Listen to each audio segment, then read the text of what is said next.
Benign Land is an otherworldly walking simulator that takes us on a surreal trip through Ireland's myths, history, and collective memory.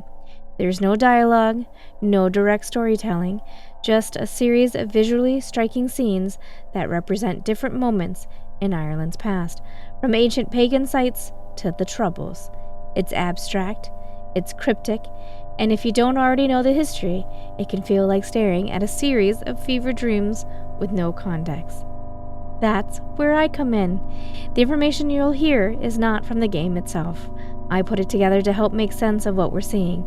That way, instead of sitting in confusion, we can actually appreciate the meaning behind each scene. This game was originally designed as an immersive art installation inside a desecrated church in Belfast, presented on a massive 6-meter screen. It's a slow, meditative experience that includes sensitive themes, such as political, religious, and historical imagery linked to Northern Ireland's conflict, also known as the Troubles. Some scenes may be distressing for audience sensitive to depictions of political and social unrest, particularly those related to the Troubles. And, heads up, while Benign Land doesn't have flashing lights, it does hit you with an unexpected bright white screen right after a dark scene. So if you don't want to be momentarily blinded like a deer in the headlights, consider yourself warned. And hey, a huge thank you to the developer for inviting me to play. I'm honored.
I'm guessing this is the desecrated church that was in Belfast.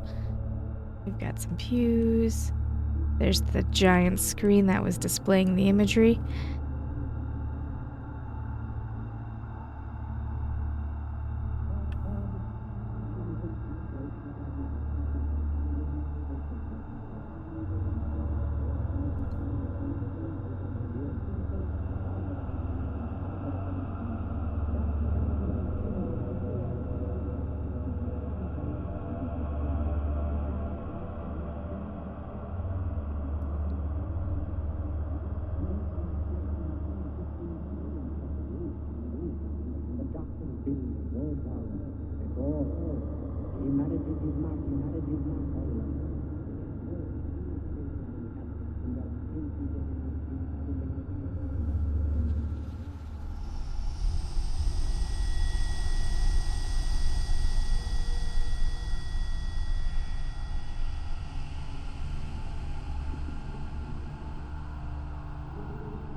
Long before Christianity arrived, Ireland was home to a deeply spiritual, nature-focused belief system.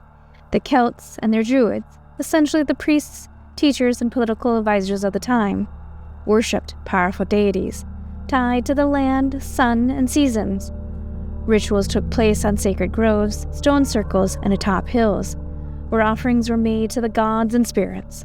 Festivals like Samhain, which later evolved into Halloween, marked the changing of seasons, believed to be a time when the veil between the living and the dead were at its thinnest.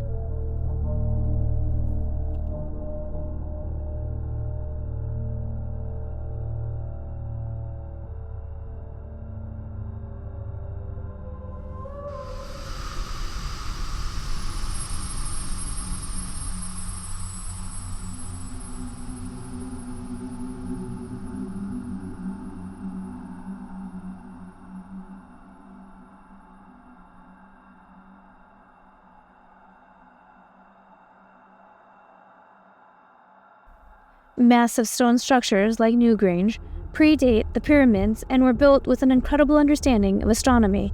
Newgrange, for example, is designed so that on the winter solstice, sunlight floods a narrow passage and illuminates the chambers inside, a clear sign that these ancient builders had a deep connection with the cosmos. But the pagans weren't just sky watchers or nature worshippers. They had complex myths that explained the world around them. Ireland's legendary fairies, which was originally a supernatural race of godlike beings, were said to have ruled before being forced underground. Even today, some people in rural Ireland hesitate to mess with fairy rings. Eventually, with the arrival of Christianity, many of these old beliefs were absorbed rather than completely erased. But Ireland's pagans' past still lingers, woven into their myths, their traditions, and even place names across the country. In the 5th century, Ireland saw a massive religious shift as Christianity began to take root, largely thanks to St. Patrick, who, despite popular belief, probably didn't chase any actual snakes out of Ireland. That was probably just a metaphor for the pagans. What he did do was help convert Ireland from paganism to Christianity, using clever methods like a shamrock to explain the concept of the Holy Trinity. As the monasteries popped up across Ireland, they became centers of learning and art, producing stunning illuminated manuscripts like the Book of Kells, which is basically the medieval equivalent of a high-end fantasy novel. Filled with intricate gold and jeweled tone illustrations, Irish monks played a huge role in preserving knowledge during the so-called Dark Ages, copying ancient texts while much of Europe was in chaos. But the peace wouldn't last forever. By the 8th and 9th centuries, Viking raiders started showing up, looting monasteries and taking treasure, and occasionally monks, as plunder. The once thriving Christian strongholds had to either fight back or flee. And despite these setbacks, Christianity remained deeply rooted in Ireland, shaping the country's culture, laws, and ways of life for centuries to come. Unlike in other parts of Europe, Ireland's conversion was surprisingly free of large-scale wars or violent crusades, and many pagan traditions like the sacred whales and seasonal festivals were woven into Christian beliefs rather than be erased. But to the snakes and St. Patrick's legend, the metaphor for the Ireland's pagans, this shift didn't feel so peaceful. The old ways were subtly pushed aside, and while there were no official battles, the loss of their religious identity was, to many, a spiritual defeat. The Druids, once the powerful keepers of wisdom and law, saw their influence vanish, and over time, the rich oral traditions of the pagans faded under Christian rule.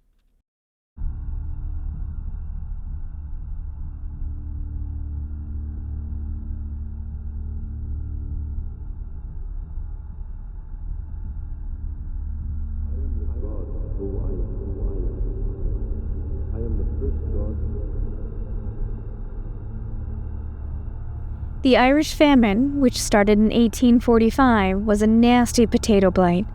It wiped out Ireland's main food source, and since most Irish people relied almost entirely on potatoes for survival, millions starved. But here's the kicker.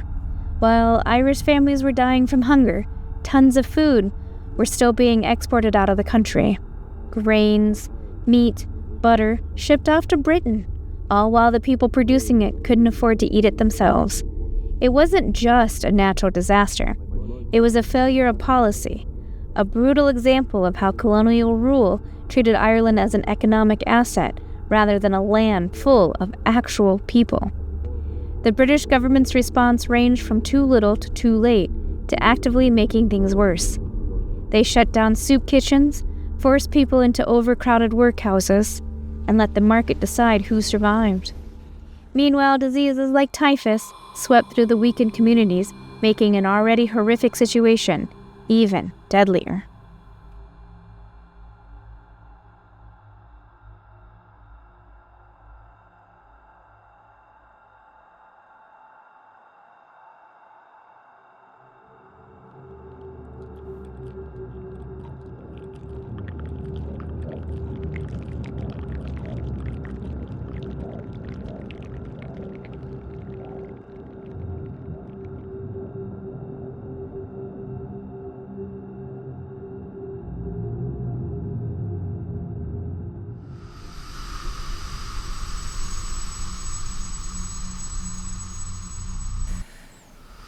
In the end, over 1 million people died, and another 1 million fled the country, many boarding overcrowded, disease-ridden coffin ships to the US and Canada. Some didn't survive the journey, and those who did often faced discrimination and poverty in their new countries. The famine reshaped Ireland forever, causing a population decline it still hasn't fully recovered from, leaving behind empty villages, mass graves, and a deep sense of loss that still echoes through Irish history today.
The Troubles, from 1960s to 1988, this wasn't officially a war, but for the people living through it, it might as well have been. The Troubles was a decades-long conflict centered in Northern Ireland, fueled by deep-rooted political, religious, and national divisions. On one side were Irish nationalist Republicans, primarily Catholic, who wanted Northern Ireland to unite with the Republic of Ireland. And on the other side were Unionists, Loyalists, mostly Protestant, who wanted to remain part of the UK. What began as a civil rights movement against discrimination in the 1960s quickly spiraled into violent clashes, riots, and full-scale paramilitary campaigns. The Irish Republican Army, the IRA, a nationalist group with historical roots going back to Ireland's struggle for independence, launched a guerrilla campaign against British forces, using bombs, assassination, and attacks on military and political targets. Their goal was to force the British government to withdraw from Northern Ireland and create a united Ireland. Meanwhile, loyalist paramilitary groups like the UVF and the UDA carried out their own brutal attacks, often targeting civilians and Catholic communities as retaliation. The British Army and the police force were heavily involved, sometimes clashing with nationalist groups, and other times accused of collusion with loyalist paramilitaries.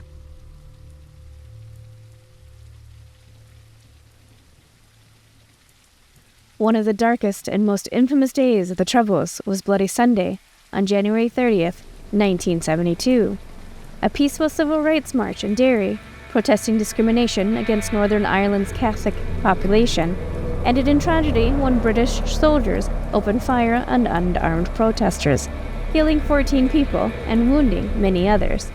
The British Army initially claimed they were responding to armed threats, but eyewitnesses and later investigations proved the victims were innocent.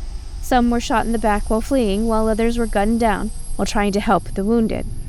The massacre ignited massive outrage, fueling even greater distrust towards British authorities and pushing more people towards armed resistance, particularly the Provisional IRA. Violence escalated on both sides, plunging Northern Ireland deeper into conflict. For decades, the British government denied wrongdoing, but after years of pressure, a major inquiry, the Saville Report, finally concluded in 2010 that the killings were unjustifiable and unjustified. In a historic moment, Prime Minister David Cameron publicly apologized, calling it wrong and stating it should never have happened. While this was a long overdue acknowledgement for many, the wounds of Bloody Sunday have never fully healed.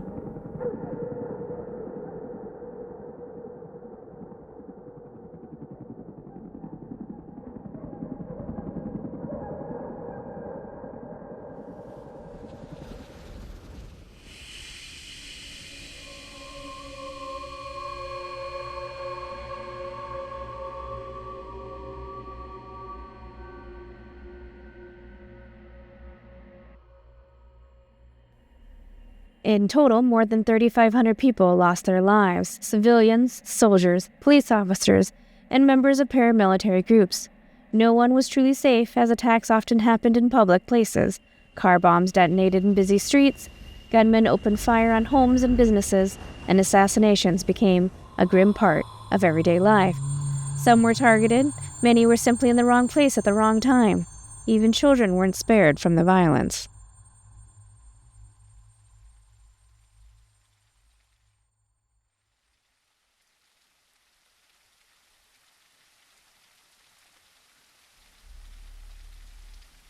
As tensions grew, peace walls were built to physically separate Catholic and Protestant communities, especially in Belfast and Derry.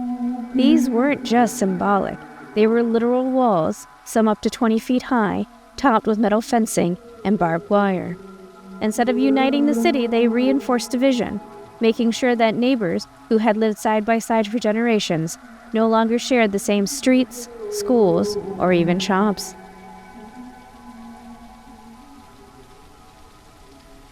Some of these walls still stand today, a visible reminder of how deep the conflict ran.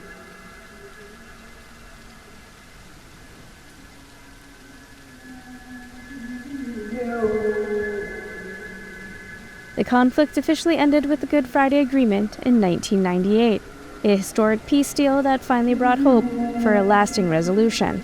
Signed on April 10th, the agreement was the result of years of negotiations between Irish and British governments, as well as political leaders from both sides of the conflict. It established a power-sharing government, meaning that both nationalist and unionist parties would have a say in running Northern Ireland, something that had never happened before. The deal also included key provisions: the early release of paramilitary prisoners, the gradual disarmament of armed groups, and reforms to the police force, which had long been accused of bias.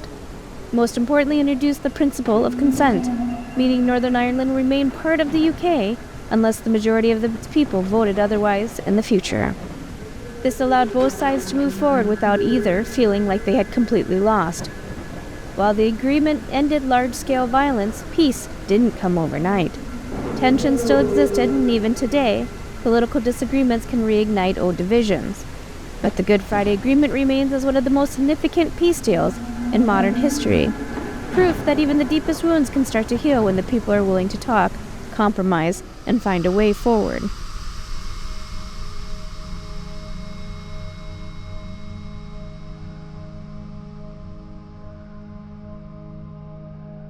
The scars remain both in the landscape and in the memories of those who lived through it.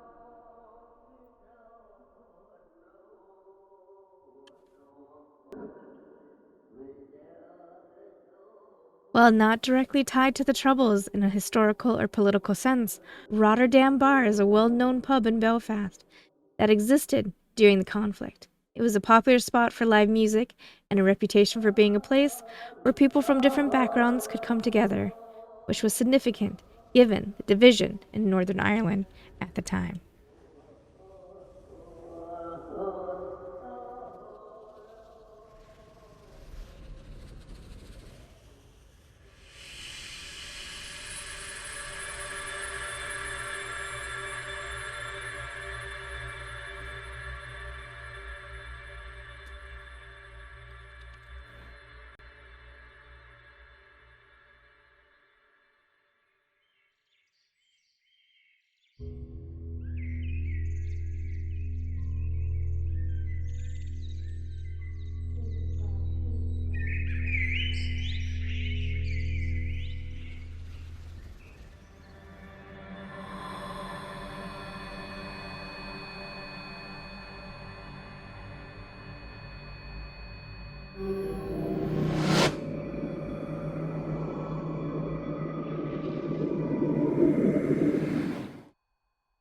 This is a loop, not a line. It is a loop, not a line. This feels like a reminder that history isn't just a series of events moving forward. It circles back, repeating itself when the lessons of past are forgotten. In Ireland's a story of one of the resilience, but also of struggles that echoes across generations. I know that this was less than a traditional game and more of a visual journey through Ireland's deep and often difficult times. From ancient pagan rituals to the rise of Christianity, the devastation of the famine, and the turmoil of the Troubles, it presents these moments as a surreal, dreamlike imagery rather than a straightforward narrative. A huge thank you again to the developers for inviting me to play. I truly appreciate the opportunity to explore the unique piece of interactive art. And of course, thank you guys for watching, listening, and going on this strange but meaningful journey with me. I hope I did Ireland's history at least some justice. Let me know what you think in the comments, and I'll see you on the next video.